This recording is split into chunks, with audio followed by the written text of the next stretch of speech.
Hello, everyone, and welcome to Kindwyn's Coastal Reads. And today we are going to be reading from the Grimm's Complete Fairy Tales. And the story we're reading today is called The Juniper Tree. So I guess get comfy and we'll read you a story. Okay, The Juniper Tree. It is now long ago, at least 2,000 years since, there was a rich man who had a beautiful and pious wife, and they loved each other dearly. They had, however, no children, though they wished for them very much, and the woman prayed for them day and night, but still they had none.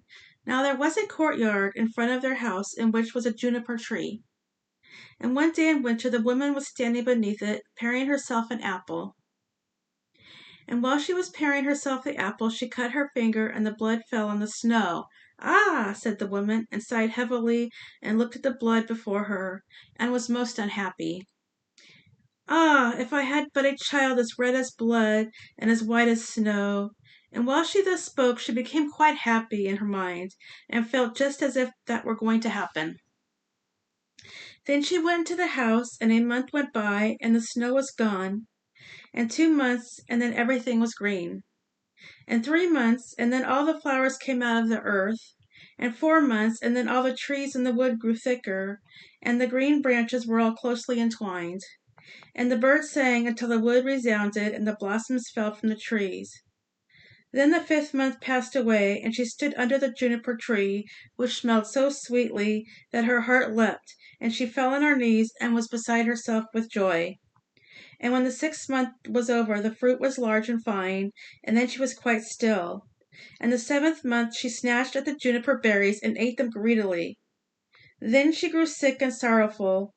Then the 8th month passed, and she called her husband to her, and wept and said, "If I die, bury me beneath the juniper tree." Then she was quite comforted and happy until the next month was over. Then she had a child as white as snow and as red as blood, and when she saw it, she was so delighted that she died. Then her husband buried her beneath the juniper tree, and he began to weep sorely. After some time he was more at ease, and though he still wept he could bear it, and after some time longer he took another wife. By the second wife he had a daughter named Marlinchen, but the first wife's child was a little son, and he was as red as blood and as white as snow. When the woman looked at her daughter, she loved her very much, but then she looked at the little boy, and it seemed to cut her in the heart, for the thought came into her mind that he would always stand in her way, and she was forever thinking how she could get all the fortune for her daughter. And the evil one filled her mind with this till she quite hated the little boy, and slapped him here and cuffed him there, until the unhappy child was in continual terror, for when he came out of school he had no peace in any place. One day the woman had gone upstairs to her room, and her little daughter went up too, and said, "Mother, give me an apple." "Yes, my child," said the woman, and gave her a fine apple out of the chest, but the chest had a great heavy lid with a great sharp iron lock. "Mother," said the little daughter, "is brother not to have one too?" This made the woman angry, but she said, "Yes, when he comes out of school." And when she saw from the window that he was coming, it was just as if the devil entered into her. And she snatched at the apple and took it away from her daughter, and said, "You shall not have one before your brother." Then she threw the apple into the chest and shut it. Then the little boy came in the door, and the devil made her say to him kindly, "My son, will you have an apple?" And she looked wickedly at him. "Mother," said the little boy, "how dreadful you look! Yes, give me an apple." Then it seemed to her as if she were forced to say to him, "Come with me," and she opened the lid of the chest and said, "Take out an apple for yourself." And while the little boy was stooping inside, the devil prompted her, and crash! She shut the lid down, and his head flew off and fell among the red apples. Then she was overwhelmed with terror, and thought, "If I could but make them think that it was not done by me." So she went upstairs to her room, to her chest of drawers, and took a white handkerchief out of the top drawer, and set the head on the neck again, and folded the handkerchief so that nothing could be seen, and she set him on a chair in front of the door, and put the apple in his hand. After this, Marlinchen came into the kitchen to her mother, who was standing by the fire with a pan of hot water before her, which she was constantly stirring round. "Mother," said Marlinchen, "brother is sitting at the door, and he looks quite white, and has an apple in his hand. I asked him to give me the apple, but he did not answer me, and I was quite frightened." "Go back to him," said her mother, "and if he will not answer you, give him a box on the ear." So Marlinchen went to him and said, "Brother, give me the apple." But he was silent, and she gave him a box on the ear, on which his head fell down.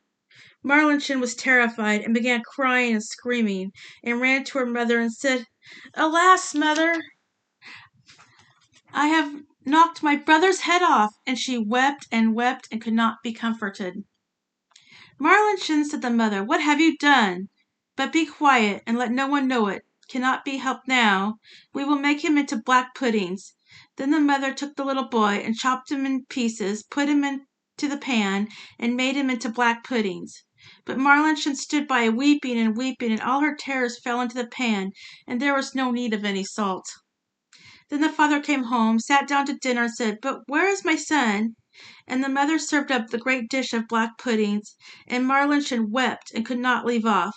Then the father again said, "But where is my son?" "Ah," said the mother, "he has gone across the country to his mother's great uncle. He will stay there a while." "And what is he going to do there? He did not even say good-bye to me." "Oh, he wanted to go and ask me if he might stay 6 weeks. He is well taken care of there." "Ah," said the man, "I feel so unhappy. It is not right what he's done. He ought to have said good-bye to me." With that he began to eat, and said, "Marlinchen, why are you crying? Your brother will certainly come back." Then he said, "Ah, wife, how delicious this food is. Give me some more." And the more he ate, the more he wanted to have. And he said, "Give me some more. You shall have none of it. It seems to me as if it were all mine." And he ate, and threw all the bones under the table, until he had finished the whole. But Marlinchen went away to her chest of drawers, and took her best silk handkerchief out of the bottom drawer, and got all the bones from beneath the table, and tied them up in her silk handkerchief, and carried them outside the door, weeping tears of blood. Then the juniper tree began to stir itself, and the branches parted and moved together again, just as if someone was rejoicing and clapping his hands. At the same time a mist seemed to rise from the tree, and in the center of this mist it burned like a fire, and a beautiful bird flew out of the fire, singing magnificently, and he flew high up in the air. And when he was gone, the juniper tree was just as it had been before, and the handkerchief with the bones was no longer there. Marlinchen, however, was as gay and happy as if her brother were still alive, and she went merrily into the house and sat down to dinner and ate. But the bird flew away and lighted on a goldsmith's house and began to sing, "My mother, she killed me. My father, he ate me. My sister, little Marlinchen, gathered together all my bones, tied them to a silken handkerchief, laid them beneath the juniper tree. Quit, quit, what a beautiful bird am I!" The goldsmith was sitting in his workshop making a gold chain, when he heard the bird, which was sitting singing on his roof, and very beautiful the song seemed to him. He stood up, but as he crossed the threshold he lost one of his slippers. But he walked right up the middle of the street with one shoe on and one sock. He had his apron on, in one hand he had the gold chain, and in the other his pincers, and the sun was shining brightly on the street. Then he went right over and stood still, and said to the bird, "Bird," said he then, "how beautifully you sing. Sing me that piece again." "No," said the bird, "I'll not sing it twice for nothing. Give me the golden chain, and then I will sing it again for you." "There," said the goldsmith, "there is the golden chain for you. Now sing me that song again." Then the bird came and took the golden chain in his right claw, and went and sat in front of the goldsmith and sang, "My mother, she killed me. My father, he ate me. My sister, little Marlinchen, gathered together all my bones, and tied them in a silken handkerchief, laid them beneath the juniper tree. Quit, quit, what a beautiful bird am I!" Then the bird flew away to a shoemaker, and lighted on his roof, and sang, "My mother, she killed me. My father, he ate me. My sister, little Marlinchen, gathered together all my bones, tied them to a silken handkerchief, laid them beneath the juniper tree. Quit, quit, what a beautiful bird am I!" The shoemaker heard that, and ran outside before even putting on a coat, and looked up at his roof, and was forced to hold his hand before his eyes, lest the sun should blind him. "Bird," said he, how beautifully you can sing. Then he called in at his door. Wife, just come outside. There is a bird. Look at that bird. He can sing so well. Then he called his daughter and children and apprentices, boys and girls, and they all came up the street and looked at the bird and saw how beautiful he was, and what fine red and green feathers he had, and how like real gold his neck was, and how his eyes shone like stars. Bird, said the shoemaker, now sing me that song again. Nay, said the bird, I do not sing twice for nothing. You must give me something. Wife, said the man, go to the garret. On the top shelf there stands a pair of red shoes. Bring them down. Then the wife went and brought the shoes. There, bird, said the man, now sing me that piece again. Then the bird came and took the shoes in his left claw and flew back on the roof and sang. My mother she killed me, my father he ate me, my sister little Marlinchen gathered together all my bones, tied them in a silken handkerchief, laid them beneath the juniper tree. Quit, quit, what a beautiful bird am I. And once he had sung it, he flew away. In his right claw he had the chain and the shoes in his left, and he flew far away in a mill. And the mill went clip, clip, clip, clip, clap, clip, clap. And in the mill sat 20 miller's men, hewing a stone and cutting, hick hack, hick hack, hick hack. And the mill went clip, clap, clip, clap, clip, clap. Then the bird went and sat on a lime tree which stood in front of the mill and sang. My mother she killed me, then one of them stopped working. My father he ate me. Then 2 men stopped working and listened to that. My sister little Marlinchen. Then 4 men stopped, gathered together all my bones, tied them in a silken handkerchief. Now 8 only were hewing, laid them beneath, now only 5, the juniper tree, and now only 1. Quit, quit, what a beautiful bird am I. Then the last stopped also and heard the last words. Bird, said he, how beautifully you sing. Let me too hear that song, that once more for me. Nay, said the bird, I will not sing twice for nothing. Give me the millstone, and then I will sing it again. Yes, said he, if it belonged to only me, you should have it. Yes, said the others, if he sings again, he shall have it. Then the bird came down, and the 20 millers all set to work with a beam and raised the stone up, and the bird stuck his neck through the hole and put the stone on as if it were a collar, and he flew on the tree again and sang. My mother she killed me, my father he ate me, my sister little Marlinchen gathered together all my bones, tied them in a silken handkerchief, laid them beneath the juniper tree. Quit, quit, what a beautiful bird am I. And when he was done singing, he spread his wings, and in his right claw he had the chain, and in his left the shoes, and round his neck the millstone, and he flew far away to his father's house. In the room sat the father, the mother, and Marlinchen at dinner, and the father said, how light-hearted I feel, how happy I am. Nay, said the mother, I feel so uneasy, just as if a heavy storm were coming.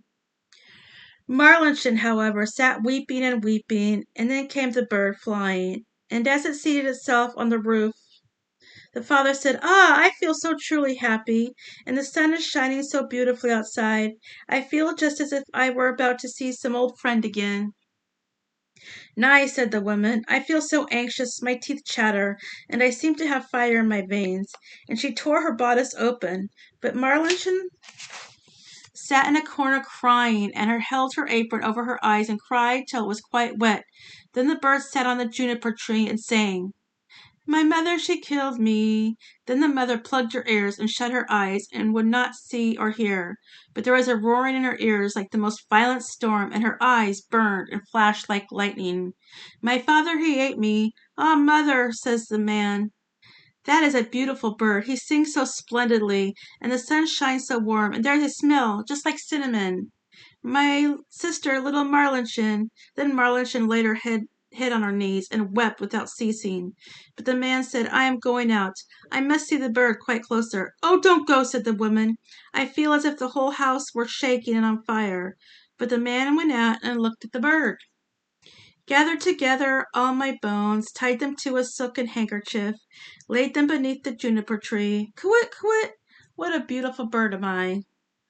Oh, this the bird let the golden chain fall. On this, the bird let the golden chain fall, and it fell exactly round the man's neck, and so exactly round that it fitted beautifully. Then he went in and said, "Just look what a fine bird that is, and what a handsome gold chain he has given me, and how pretty he is." But the woman was terrified, and fell down on the floor in the room, and her cap fell off her head. Then sang the bird once more. "My mother, she killed me. If only I were 1,000 feet beneath the earth, so as not to hear that. My father, he ate me." Then the woman fell down again, as if dead. "My sister, little Marlinchen." "Ah," said Marlinchen, "I too will go out and see if the bird will give me anything." And she went out, gathered together all my bones, tied them all in a silken handkerchief. Then he threw down the shoes to her, laid them beneath the juniper tree. Kywitt, kywitt, what a beautiful bird am I! Then she was light-hearted and joyous, and she put on the new red shoes, and danced and leapt into the house. "Ah," said she, "I was so sad when I went out, and now I am so light-hearted. That is a splendid bird. He has given me a pair of red shoes." "Well," said the woman, and sprang to her feet, and her hair stood up like flames of fire, "I feel as if the world were coming to an end. I too will go out and see if my heart feels lighter." And as she went out the door, crash! The bird threw down the millstone on her head, and she was entirely crushed by it. The father and Marlinchen heard what had happened, and went out, and smoke, flames, and fire were rising. And when that was over, there stood the little brother, and he took his father and Marlinchen by the hand, and all three were right glad. And they went into the house for dinner and ate. The end. So that is a story of the juniper tree, and I hope you enjoyed the story, and thank you for watching. And if you liked the story, you can hit the like and subscribe button, and I will be back tomorrow with another fairy tale story, and thank you for watching, and have a good night. Bye.